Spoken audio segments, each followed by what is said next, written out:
kembali lagi bersama Teras Bangsa. Bahas sana, bahas sini tentang kesehatan. Yeay! Jadi siang hari ini saya Dr. Zahra sebagai host ditemani dengan partner saya Ayo Novi. kedatangan beberapa narasumber nih, ya kan Mbak? Kita suruh kenalan aja dulu kali ya. Dari mana dulu nih? Dari mana dulu nih? Bebas dong, yang ganteng dulu boleh deh. Oke, halo, kenalin saya Dr. Satrio dari Puskesmas Banguntapan 1. Tepuk tangannya, pemirsa yang keras. Susah loh mendatangkan narasumber yang satu ini. Oke. Ya, terima kasih sudah diundang di sini. Nama saya Octavia Wanda Arliningtia. Saya di sini perawat yang bekerja di sini. Baik, yeay. Oke, jadi hari ini kita mau bahas apa Mbak Ayu? Hari ini kita mau bahas sesuatu yang manis-manis nih. Kira-kira apa tuh yang Cocok ya sama narasumber kita. kali Asli. ini. Bagus banget. Jadi mungkin bisa ditebak ya teman-teman, hari ini kita akan bahas tentang diabetes mellitus atau biasanya dikenal dengan penyakit gula darah. Oke, jadi biar nggak terlalu lama ya, kita langsung aja Dok. Sebenarnya apa sih diabetes mellitus itu? Oke, diabetes mellitus itu adalah suatu penyakit kronis ya yang ditandai dengan peningkatan kadar gula darah di dalam tubuh kita itu di atas nilai normal yang diakibatkan karena kerusakan dari insulin. Oke. Terus kan biasanya gimana? Aku tuh kadang suka denger ya Mbak Ayu ya, kalau misalnya diabetes tuh ada yang berbeda ya. Pernah dengar ada namanya DM tipe 1, tipe 2 sama gestasional. Nah, itu apa sih Dok sebenarnya? Oke, DM tipe 1, DM tipe 2, dan DM gestasional ya. Jadi untuk DM tipe 1 itu disebabkan karena adanya autoimun yang terjadi pada pankreas sehingga tidak bisa menghasilkan insulin dengan baik gitu. Nah, kalau DM tipe 2 itu karena produksi insulinnya yang nggak cukup. Jadi kerjanya tidak efektif gitu. Kalau DM gestasional biasanya didapatkan pada ibu-ibu yang sedang hamil. Oke, berarti DM tipe 1 tuh kayak udah ada bukan karena pola hidup gitu ya? Iya. Oke, mungkin sedikit tanya ya Dok, tadi kan kayak menyebutkan insulin. Sebenarnya insulin ini apa sih Dok? Oke, insulin itu kan sebenarnya suatu hormon ya. Nah, dia itu ibaratnya kunci. Nah, kalau misalnya gula itu adalah bahan bakar untuk tubuh kita, sel tubuh kita itu adalah kamar-kamar di rumah kita gitu misalkan. Oke. Nah, kalau misalnya gula darahnya ada tapi kuncinya nggak ada, yang mana insulinnya nggak ada, jadi gula darah itu nggak bisa masuk ke sel, nggak bisa memenuhi kebutuhan si sel, akhirnya ya cuma ada di pembuluh darah aja, nggak bisa bekerja dengan baik gitu. Oke. Pantesan dari tadi kalau insulinnya error, dia ini ya gula darahnya bisa melonjak ya. Oke. Nah, terus sekarang kan walaupun tadi dokter udah menyinggung kalau penyakitnya ini kronis tuh. Biasanya kan kalau kronis tuh identik dengan waktu yang lama. Benar. Kalau manusia kena berarti ya orangnya udah pada tua-tua Iya. kan. Tapi kok kayaknya sekarang saya tuh sering ya Dok nemu juga tuh kalau lagi praktek atau gimana ya Mbak Ayu mungkin nemu juga kan kalau mau ngasih obat ya ke pasien itu tuh Oke. usianya masih muda. Nah, itu tuh gimana ya Dok? Maksudnya apakah kalau misalnya yang usia muda tuh apakah perlu juga harus kontrol rutin atau cuman sekali doang ngasih obatnya atau gimana gitu Dok? Oke, kenapa sekarang kayak anak-anak usia muda banyak yang kena diabetes gitu ya di usia muda? Karena pertama ada perubahan gaya hidup, lingkungan, dan kebiasaan itu sih yang jadi pilar utama kenapa anak-anak usia muda ini banyak kena diabetes gitu. Pertama, banyak sekarang tuh anak-anak muda jajannya yang makanan yang manis-manis atau minuman yang manis-manis. Sekarang banyak banget kayak boba-boba atau minuman Thai tea gitu kan manis semua ya. Jadi kebiasaan-kebiasaan buruk itu dan pola hidup yang tidak sehat atau misalkan galau dikit, stres berkepanjangan itu kan juga bisa meningkatkan resistensi dari insulinnya. Oke, berarti kalau misalnya nih sekalinya makan manis, apakah langsung kena gula gitu? Boleh dijawab bawahnya. Oke, Mbak Wanda sekarang ya. Jadi kalau misalnya habis makan manis langsung terkena gula sebenarnya itu mitos ya. Jadi tidak langsung serta-merta setelah makan manis langsung kena gula. Jadi itu harus ada tahapannya. Tidak hanya itu disertai dengan gaya hidup yang lain, misalnya nggak pernah aktivitas fisik gitu. Itu juga nanti lama-kelamaan nah itu baru terlebih dia punya faktor keturunan gula, akhirnya dia bisa terkena diabetes mellitus. Gitu. Oke, jadi terus kan tadi kayaknya tadi udah bahas gaya hidup, makan manis-manis, Iya, bikin iya. banyak itu kan biasanya jadi orang makin maaf agak besar ya Iya, tubuhnya. benar. Nah, tapi kok kalau aku lihat kadang pasien diabetes ini pada kurus-kurus itu gimana ya dok? Itu karena keturunan atau juga gaya hidup juga berpengaruh atau ada nggak sih yang membuat orang itu tiba-tiba kurus gitu atau gimana? Oke. Sebenarnya kan kalau penderita diabetes itu yang perlu diketahui adalah dia berat badannya turun, tapi tidak diimbangi dengan pola hidup yang sehat. Nah, terus juga faktor genetik itu adalah potensial utama gitu untuk menyebabkan orang-orang yang kurus ini menyebabkan diabetes gitu ya.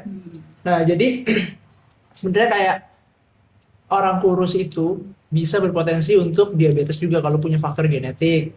Sebenarnya kayak kalau faktor genetik itu kayak eh, pelurunya orang pola hidup sehat itu adalah pelatuknya gitu. Jadi kalau kita bisa mengimbangi dengan pola hidup yang sehat, mencegah makan makanan manis, insya Allah nggak akan meledak gitu. Oke. Oke. Terus kalau misalnya di praktek klinis nih atau di Puskesmas Banguntapan 1 nih, biasanya penanganan diabetes mellitus itu seperti apa sih Mbak Onda? Maksudnya udah sampai sejauh apa, tahap apa gitu di Puskesmas itu? Kalau untuk penanganan kita mulai dari screeningnya dulu mungkin ya dok. Jadi memang sebaiknya kita itu melakukan deteksi dini ya untuk walaupun dia yang belum terkena penyakit diabetes mellitus itu seharusnya dia melakukan deteksi dini minimal paling nggak setahun sekali lah untuk orang yang memang dia belum pernah terdiagnosa diabetes gitu untuk cek gula. Lebih bagus lagi kalau dia puasa dulu 8 jam sebelumnya gitu ya. Tapi kalau misalnya mau tidak puasa pun gula darah sewaktu juga tidak apa-apa. Terus kalau misalnya untuk yang sudah penderita DM itu paling nggak dia harus kontrol 1 bulan sekali. Nah, untuk yang di puskesmas ini, untuk pasien-pasien sudah banyak yang rutin kontrol ya setiap bulannya ke puskesmas dan mengambil obat. Cuma kayak pada waktu awal tahun ini tuh sering kayak ada kegiatan tuh apa ya Mbak Ayu ya kalau misalnya di Puskesmas itu? Kayak screening CKG gitu ya. Bisa Kalau juga. itu bisa dijelasin nggak Mbak Wendy? Kegiatannya iya. apa? Jadi sekarang posyandu kan ILP ya namanya ya. Oh, ILP. Ya, integrasi layanan primer di situ setiap tahunnya, kita biasanya di awal tahun itu kita melakukan screening ke masyarakat. Dan di sini khususnya untuk cek gula ya. Di awal tahun ini kita sudah main di posyandu ILP itu tadi untuk kita lakukan screening gula di posyandu untuk usia produktif sampai dengan lansia. Nah, untuk nanti kan kalau posyandu yang datang mungkin orangnya hanya itu saja. Nanti akan kita akan kita lihat kembali kalau misalnya ternyata yang datang kok belum banyak ya, belum sesuai dengan jumlah penduduk di dusun itu, nanti kita ada nih namanya sekalian nih Rindu Kamu. Oh, Rindu Kamu boleh dusun ya. jelasin sama teman-teman sebangsa nih, apa sih Rindu Kamu? Ya, jadi ini apa ya, kayak inovasi yang digodok sama teman-teman ya, namanya cantik ini dari Mas Rizky Promkes. Puskesmas Banguntapan 1 lagi kok Idenya banyak. Iya, Rindu Kamu screening dusun untuk mencegah penyakit tidak menular. Jadi nanti kita akan turun ke dusun-dusun, kita sebisanya mereka, biasanya kita sore atau malam gitu untuk kita screening keluarganya gitu untuk tekanan darah, lingkar perut, termasuk dengan gula ini sendiri. Oh, kalau jadwalnya gitu biasanya akan diumumkan lewat apa atau gimana? Kalau jadwal nanti Mas Rizky atau dari teman-teman Promkes itu nanti akan membuat kencan antara puskesmas dengan warga gitu ya, dengan kader. Nanti setelah mereka bisanya kapan, nah nanti baru dibuatkan jadwal sama Promkes, kita terjunkan teman-teman tim. Oke, mantap banget. Berarti memang Puskesmas tuh udah ada langkah nyata ya Mbak Ayu ya untuk Sudah melakukan screening. betul dan juga bahkan sampai jemput bola istilahnya ya Mbak Wanda. Oke, tapi kan itu dari Puskesmasnya nih. Nah, gimana sih mungkin dari sobat-sobat bangsa juga kepo nih. Gimana sih caranya maksudnya kayak biar mawas diri, mawas diri istilahnya ya. Jadi kayak apa sih yang harus kita waspadai yang timbul-timbul gejala apa sih yang biasanya ada di kita gitu. Biar kayak oh kok kayaknya aku harus cek gula ya gitu. Biasanya ada gejala apa gitu Dok kalau misalnya udah tanda-tanda diabetes gitu. Oke, yang paling penting diperhatikan untuk diabetes itu ada namanya trias klasik dari diabetes ya, yang disebut dengan 3P, poliuri, polidipsi, dan polifagi. Poliuri itu jadi kepengennya kencing terus bawaannya. Terus polidipsi rasanya haus terus ya kan. Terus yang terakhir polifagi itu hawanya lapar mulu, pengennya makan mulu. Nah terus juga disertai sama keluhan-keluhan kecil-kecil kayak kesemutan, pandangannya mulai kabur, ya gitu-gitu. Ada luka yang susah Ya, sembuhnya. luka susah sembuh, ya itu mulai harus perlu diperhatiin juga. Kadang ada nggak sih pasien yang datang terus lukanya misalnya susah sembuh nih, ternyata waktu dicek tuh gulanya tinggi gitu. Oh, sering itu. Sering ya? Ya, baru ketahuan. Atau kita di posyandu, mereka nggak pernah screening, tiba-tiba pas kita screening cek sudah 400. Nah, iya. Sudah meledak itu tadi ya. Oke. Padahal sebenarnya untuk screening itu di puskesmas sudah sering dilakuin ya. Ya, Sama itu sebenarnya mahal nggak sih, Mbak?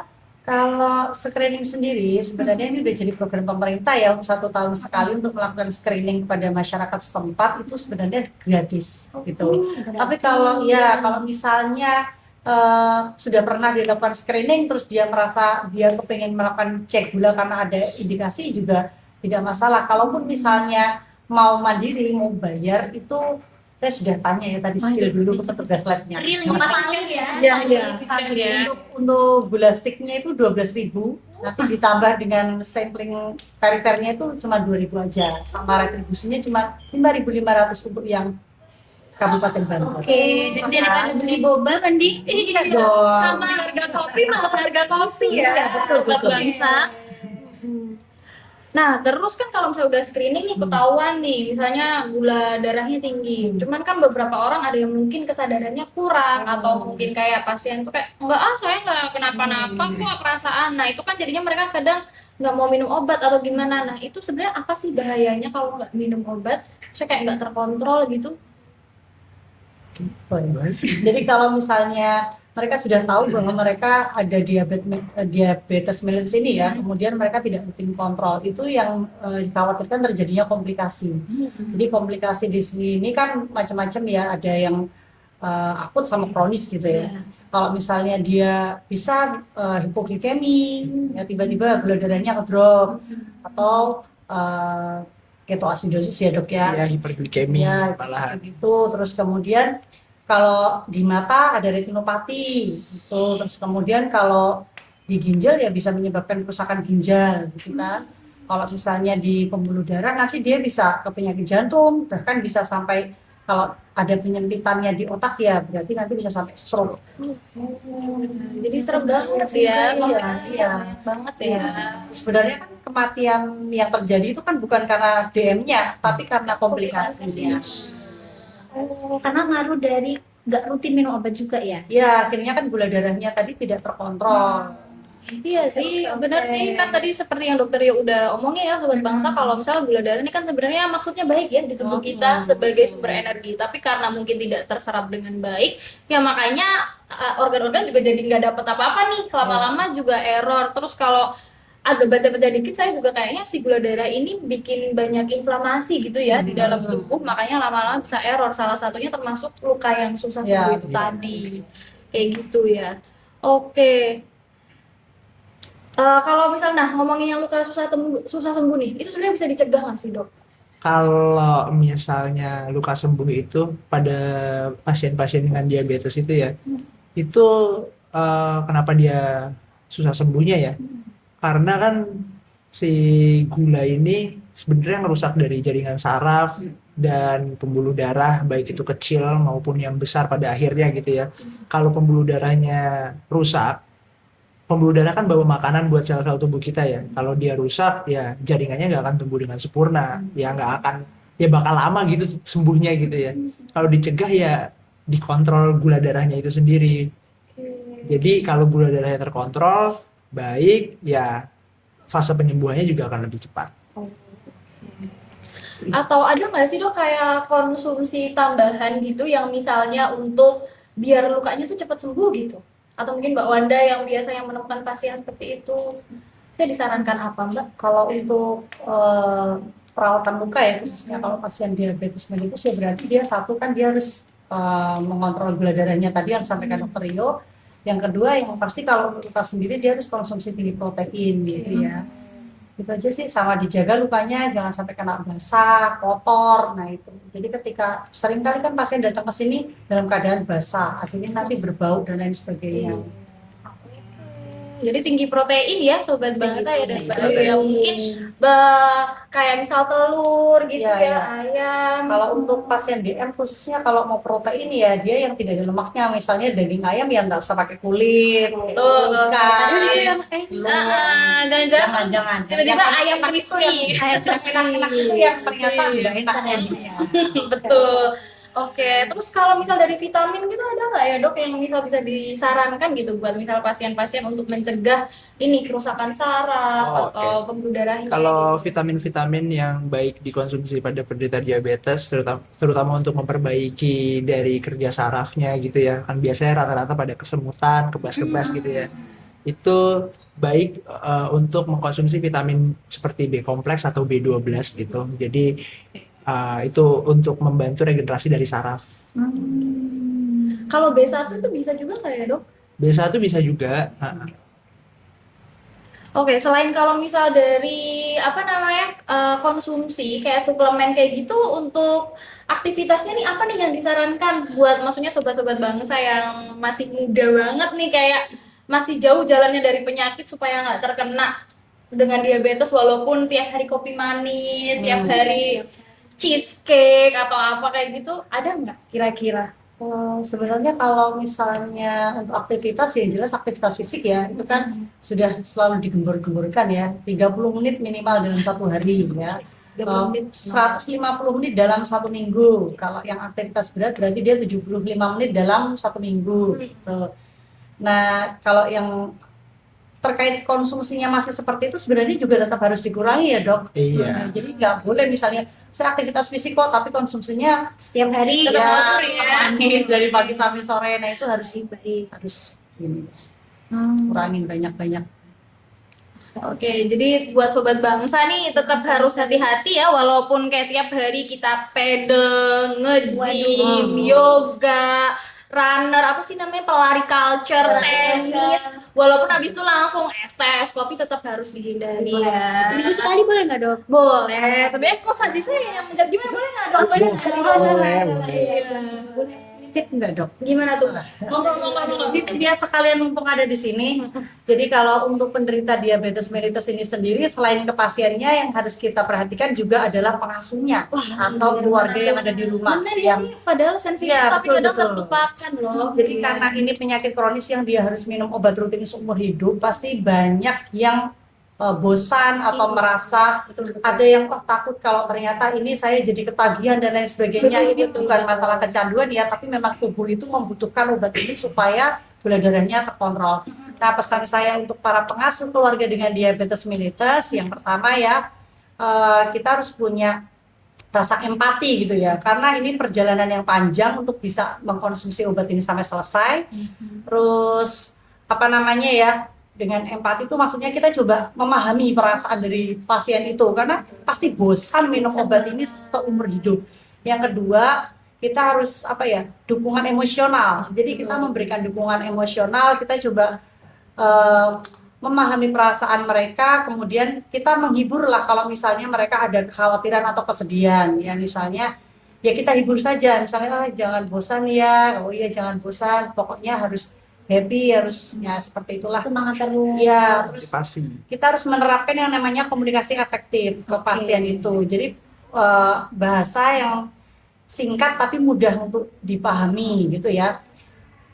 Misalnya ada kata-kata nggak mau minum obat, biasanya juga begitu, jangan, gantilah misalnya saya sedih loh kalau ibu tidak minum obat. Nah itu kan ada rasa empati tuh ya, rasa sampai sekarang itu sangat iya. Betul, penyampaian. Dan yang tidak kalah penting yang terakhir adalah regulasi diri. Jadi kita harus jaga betul emosi kita, karena pasti kita juga akan mengalami kelelahan gitu ya selama merawat pasien itu. Jadi kalau misalnya kita lelah, bolehlah balik kanan sebentar, tarik nafas ya, oke, baru nanti kalau kita sudah rileks, tenang, kita kembali lagi ke keluarga kita yang sakit hati. Mungkin itu aja. Support itu tadi. Nah, benar. Ya, jadi sobat bangsa, mungkin ya seusia-usia Gen Z ini mulai mungkin dari ayah atau ibundanya sudah ada yang terkena ya diabetes, terus habis itu mungkin dari Pak De Bude kayak gitu, kita tetap yang menjaga kayak gitu, kita juga tetap harus bersiap mental, sama kita juga tetap harus semangat juga, pokoknya juga harus pokoknya secara holistik lah penanganan penyakit kronis itu baik dari pasiennya sendiri maupun dari yang menjaga atau yang Setuju. mensupport begitu. Oke, mungkin sudah nggak kerasa ya Mbak Ayu ya Iya, perjalanan ngobrol Kita. yang asik banget ini. Mungkin sebelum ditutup ada apa nih Mbak Ayu? mungkin ada pesan-pesan nggak dok buat teman-teman sahabat bangsa supaya apa ya lebih aware terkait Gula Pesan-pesan ini. singkat aja ya, tadi kan udah dijelasin panjang lebar ya. Aku cuma mau bilang sih, kendalikan dirimu sebelum diabetes mengendalikan dirimu. Take control berarti ya dok ya, take control over your body. Nah, sip. Kalau Mbak Wanda nih gimana nih? Apa ya? Ya tadi itu aja sih, saya lebih ke pengasuh yang di rumah ya, terutama kalau pasiennya kan sudah banyak, kita kasih pengasuhan di puskesmas ya. Untuk pengasuhnya ya jangan bosan-bosan untuk mendampingi keluarga, karena inilah alhamdulillah bukan kita yang sakit seperti itu. Oke. Oke. Jadi mungkin sudah sangat komprehensif ya Iya. pembahasan podcast kali ini. Semoga bermanfaat juga buat sobat bangsa, buat sobat teras bangsa. Tetap pesannya satu, jangan lupa apa? Like, comment, and subscribe. Oke. Teras bangsa, bahas sana, bahas sini tentang kesehatan.